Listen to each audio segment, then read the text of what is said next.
Hello बच्चों, आज हम लोग class 12th physics Hindi medium batch का दूसरा लेक्चर लेकर आए हैं।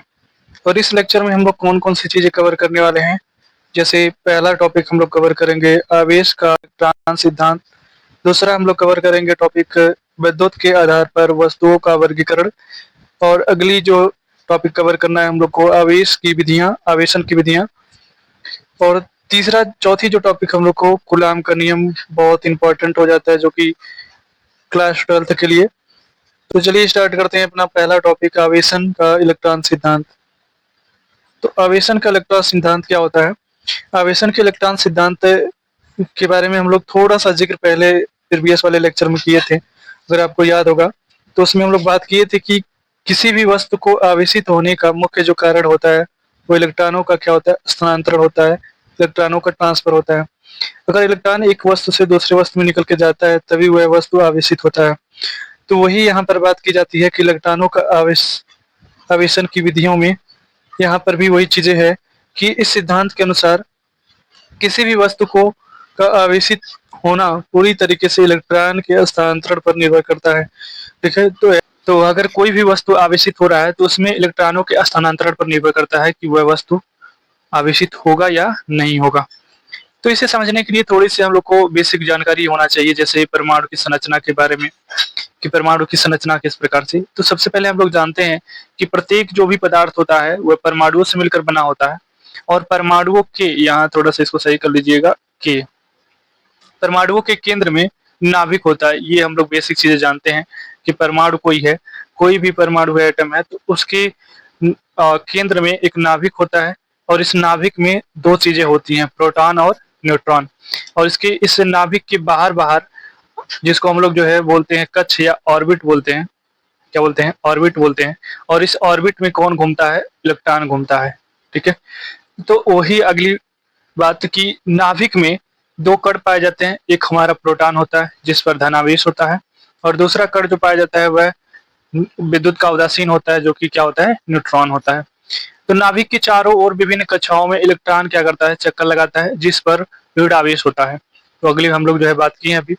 अच्छा, एक चीज यहाँ पर देखेंगे कि उदासीन, यहाँ पर एक शब्द आया है उदासीन।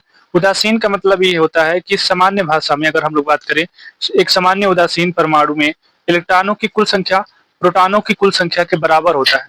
जितने इलेक्ट्रॉन पाए जाते हैं उतने ही क्या होते हैं, प्रोटॉनों की संख्या पाई जाती है।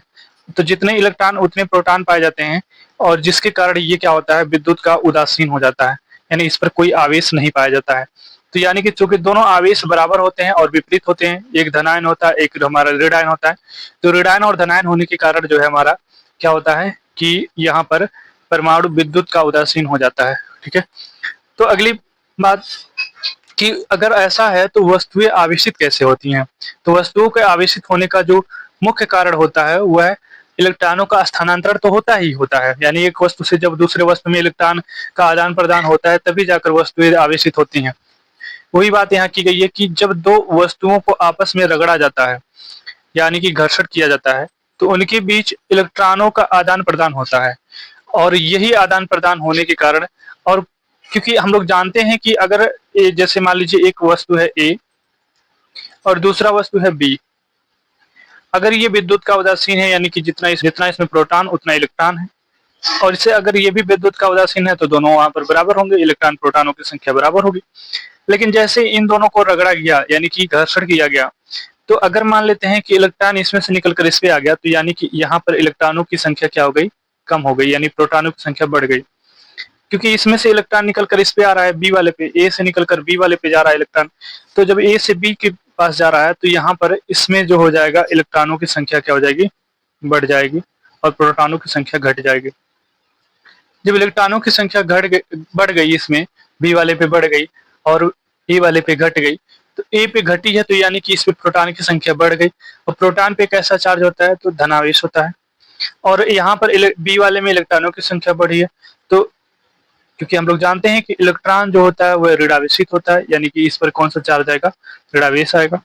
तो वही यहाँ पर बात की गई है, नाभिक के बाहरी कक्षा में मौजूद इलेक्ट्रॉन, जिन्हें हम लोग मुक्त इलेक्ट्रॉन कहते हैं। मुक्त इलेक्ट्रॉन वो इलेक्ट्रॉन होते हैं जो एक वस्तु से दूसरे वस्तु में निकलकर जा सकते हैं, उसे मुक्त इलेक्ट्रॉन कहते हैं। या इसी को हम लोग बैलेंस इलेक्ट्रॉन भी कहते हैं। अपने नाभिक से कम बल से बंधे होते हैं, क्योंकि ये इलेक्ट्रॉन नाभिक से क्या होते हैं, बहुत अलग अलग कक्षाओं में चक्कर लगाते हैं, इसलिए इनके पास जो फोर्स लगती है वो वीक न्यूक्लियर फोर्स लगती है। इसके बाद इलेक्ट्रॉन एक वस्तु से दूसरे वस्तु में निकलकर चला जाता है। जब वो एक वस्तु से दूसरे, जैसे यहाँ पर हम लोग बात किए हैं कि ए से निकलकर बी में चला गया, तो यहाँ पर जब निकल कर गया तो जिसकी वजह से यहाँ पर इलेक्ट्रॉनों की संख्या घट गई और बी वाले पे इलेक्ट्रॉनों की संख्या बढ़ गई। इस कारण यहाँ पर जो है ये वाला जो वस्तु है वह धनावेशित हो गया, बी वाला वस्तु ऋणावेशित हो गया। वही यहाँ पर बात की गई है कि कैसे जब एक वस्तु से दूसरे वस्तु में निकल के जाता है वह इलेक्ट्रॉन, तो वह धनावेशित या ऋणावेशित कैसे हो जाता है। तो इसके आधार पर अगर आवेशन दो प्रकार के होते हैं, तो जैसे अगर मान लीजिए इलेक्ट्रॉन निकला निकला है किसी वस्तु से, तो वह हो जाएगा धनावेशित वस्तु, और अगर इलेक्ट्रॉन जिस पे जाकर जुड़ रहा है तो वह हो जाएगा ऋणावेशित वस्तु। वही हम लोग यहाँ पर बात कर रहे हैं। जैसे धनावेशित वस्तु का मतलब यहाँ पर पॉजिटिवली चार्ज बॉडी। जब कोई वस्तु अपने अंदर से इलेक्ट्रॉन त्यागता है, ठीक है, याद रखिएगा, इलेक्ट्रॉन त्यागना यानी बाहर निकालता है। अगर इलेक्ट्रॉन त्यागता है तो उसमें इलेक्ट्रॉनों की कमी हो जाती है। जब इलेक्ट्रॉनों की कमी हो गई तो उस पर कौन सा चार्ज आएगा, धनावेशित आएगा। इलेक्ट्रॉनों की कमी होने के कारण उस पर धनावेश की संख्या क्या हो जाती है, बढ़ जाती है। धनावेश का मतलब यहाँ पर प्रोटॉनों की संख्या बढ़ गई, प्रोटॉनों की प्रोटॉनों की संख्या बढ़ जाती है, और प्रोटॉनों की संख्या बढ़ जाती है और इलेक्ट्रॉनों की संख्या क्या हो जाती है, कम हो जाती है। वही यहाँ पर बात की गई है कि इलेक्ट्रॉनों की कमी होने के कारण उस वस्तु में प्रोटॉनों की संख्या इलेक्ट्रॉनों की संख्या से अधिक हो जाती है।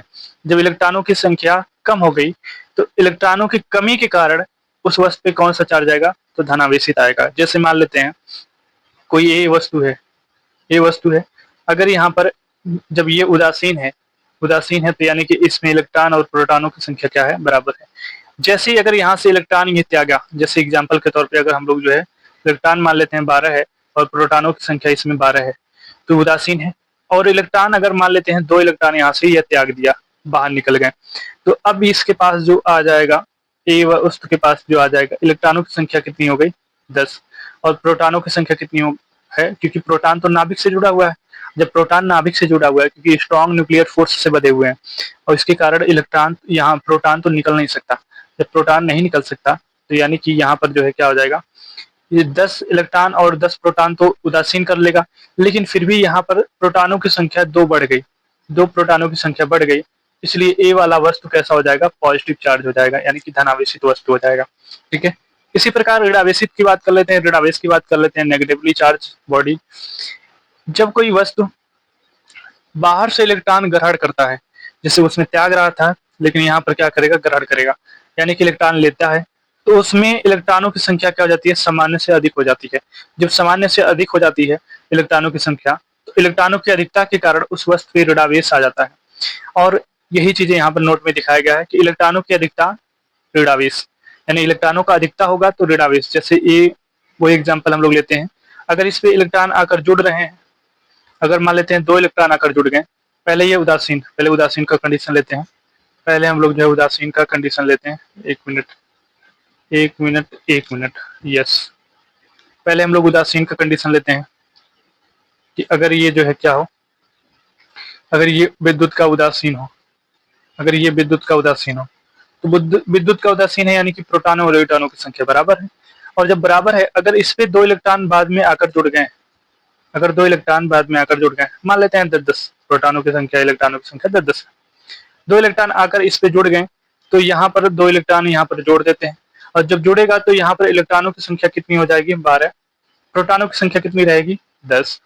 अब यहाँ पर किसकी संख्या बढ़ गई, इलेक्ट्रॉनों की, तो 2 इलेक्ट्रॉन इस पे अधिक हो गया, और इलेक्ट्रॉन जो होता है वह ऋणावेशित होता है, जिसके कारण ये ए वाला वस्तु जो हो जाएगा वह क्या हो जाएगा, यह ऋणावेशित हो जाएगा, नेगेटिव चार्ज आ जाएगा इस पे। ठीक है, बात समझ आ रही है। तो ये हमारा जो है धनावेशित और ऋणावेशित की कहानी होती है। अब आते हैं तीसरा पॉइंट जो हम लोग को याद रखना है, यहाँ पर इलेक्ट्रॉन सिद्धांत के मुख्य बिंदु की हाइलाइट्स की बात कर लेते हैं, थोड़ी सी जानकारी ये भी रखना जरूरी है। केवल इलेक्ट्रॉन ही जिम्मेदार है, केवल इलेक्ट्रॉन ही जिम्मेदार है किसके लिए, आवेशन की प्रक्रिया में। आवेशन की प्रक्रिया में केवल इलेक्ट्रॉन ही जिम्मेदार है। आवेशन की प्रक्रिया में केवल इलेक्ट्रॉनों का ही स्थानांतरण होता है, प्रोटॉनों का नहीं होता है, इस बात को याद रखिएगा। ऐसा इसलिए होता है क्योंकि प्रोटॉन जो होते हैं वह नाभिक के अंदर मजबूत नाभिकीय बल स्ट्रॉन्ग न्यूक्लियर फोर्स से बंधे होते हैं। अभी हम लोग बात किए इसके बारे में। और प्रोटॉनों का द्रव्यमान इलेक्ट्रॉनों के द्रव्यमान की तुलना में बहुत अधिक होता है। प्रोटॉन का जो द्रव्यमान होता है वह इलेक्ट्रॉन के द्रव्यमान से बहुत अधिक होता है। लगभग कितना होता है? 1837 गुना होता है। 1837 गुना अधिक होता है, जिसके कारण इनको वहां नाभिक से निकालना इतना आसानी नहीं होता है। किसी वस्तु को आवेशित होने का मुख्य कारण इसलिए इलेक्ट्रॉन बनता है। अगली बात अगर हम लोग बात करें कि द्रव्यमान में क्या परिवर्तन आता है, द्रव्यमान में क्या परिवर्तन आता है, तो जब कोई वस्तु धनावेशित होता है। अच्छा, धनावेशित होने का मतलब यहाँ पर आपको समझ में आ जाना चाहिए। धनावेशित होने का मतलब यहाँ पर इलेक्ट्रॉन को क्या किया है? त्यागा है। जब इलेक्ट्रॉन को त्यागा है तो वह धनावेशित होता है, तो उसमें इलेक्ट्रॉन बाहर निकलती है। चूंकि इलेक्ट्रॉन का अपना एक निश्चित द्रव्यमान होता है। अगर इलेक्ट्रॉन के द्रव्यमान की बात करें तो वह होता है 9.1 गुणे 10⁻31 केजी। एक निश्चित द्रव्यमान होता है इलेक्ट्रॉन का। इसीलिए धनावेशित होने पर वस्तु का द्रव्यमान क्या हो जाता है? थोड़ा सा घट जाता है। क्योंकि घट गया, क्यों घट गया? क्योंकि वहां से इलेक्ट्रॉन जो है क्या हुआ है? बाहर निकला है। इलेक्ट्रॉन वहां से बाहर निकला है, इलेक्ट्रॉनों की कमी हुई है, जिसकी वजह से उसका द्रव्यमान थोड़ा सा घट जाएगा। क्योंकि इतना है, अब इतना समझ रहे हैं, -31 केजी है, -31 है, बहुत छोटा है।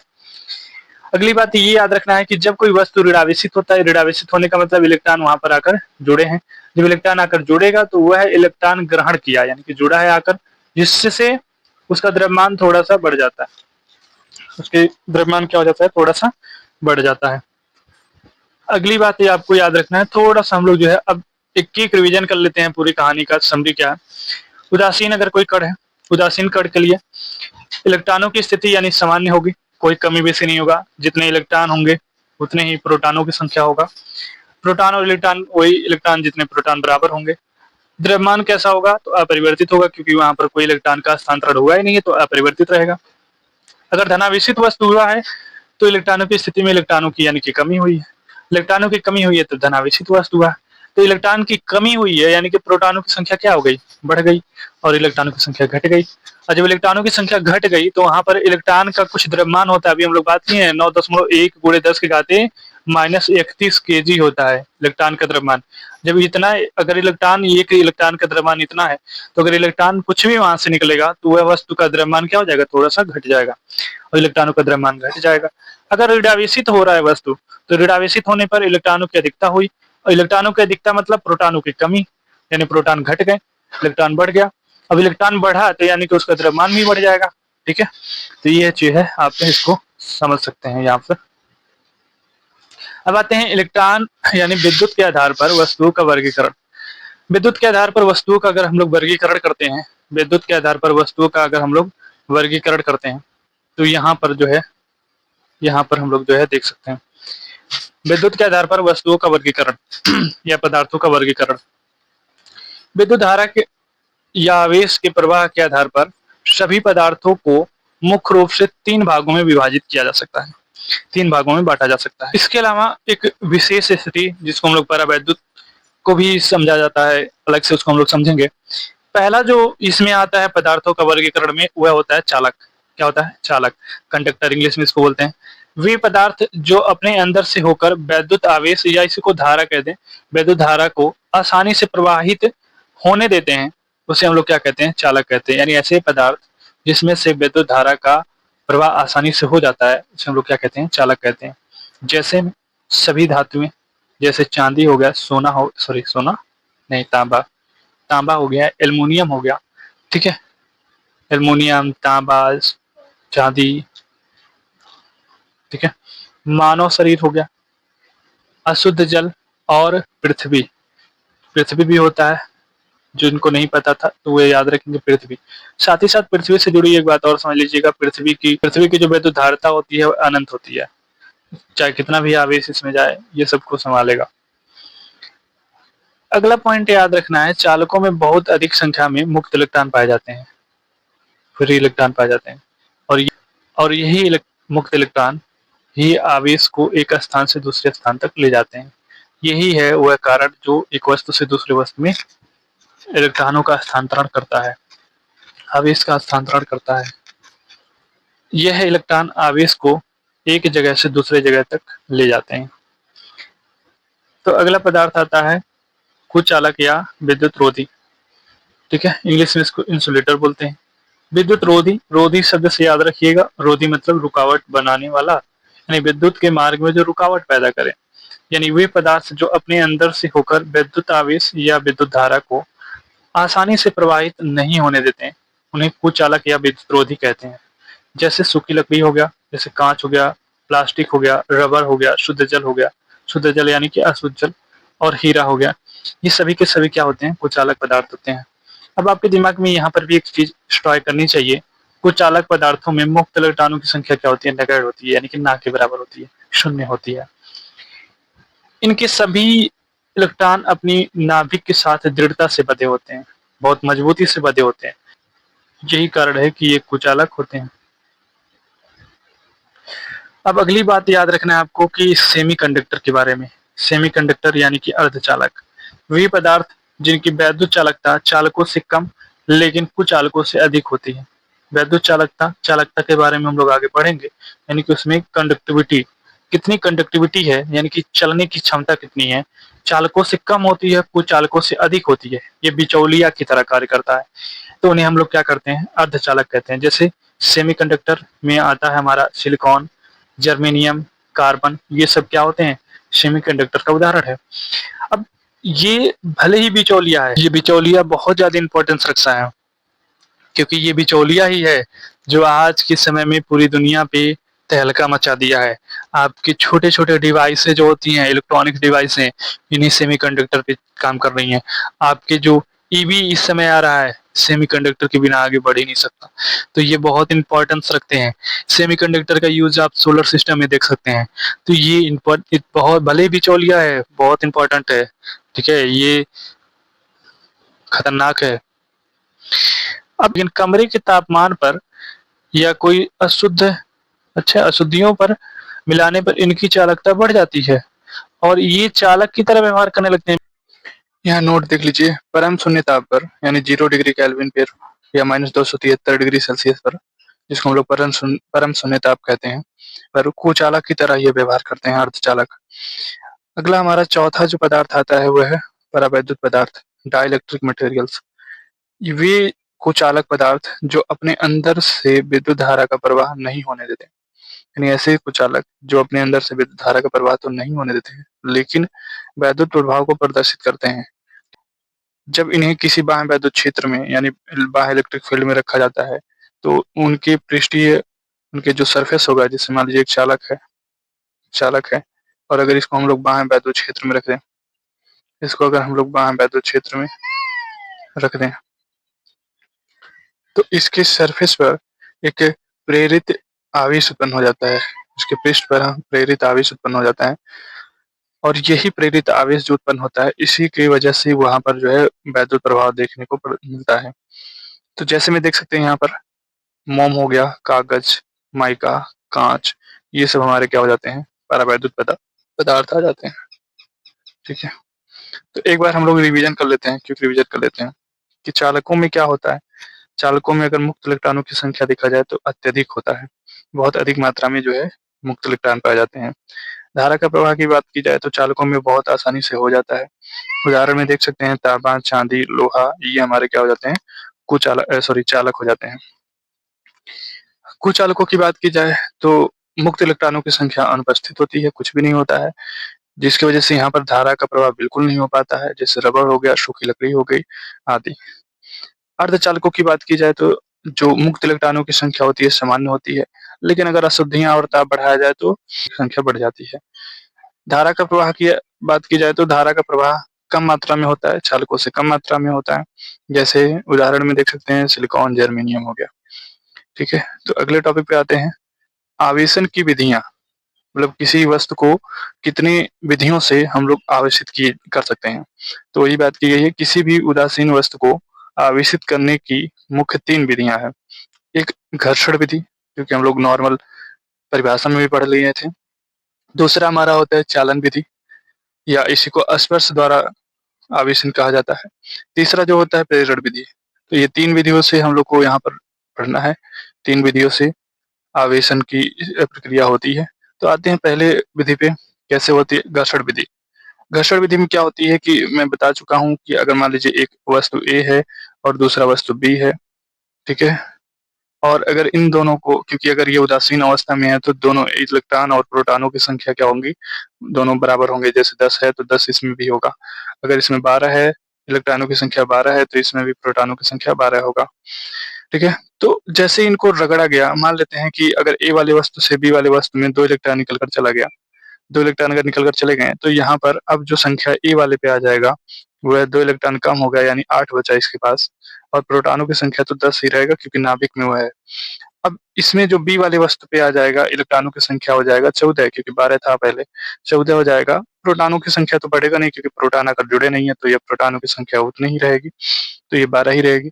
तो 12 जो प्रोटॉन है वो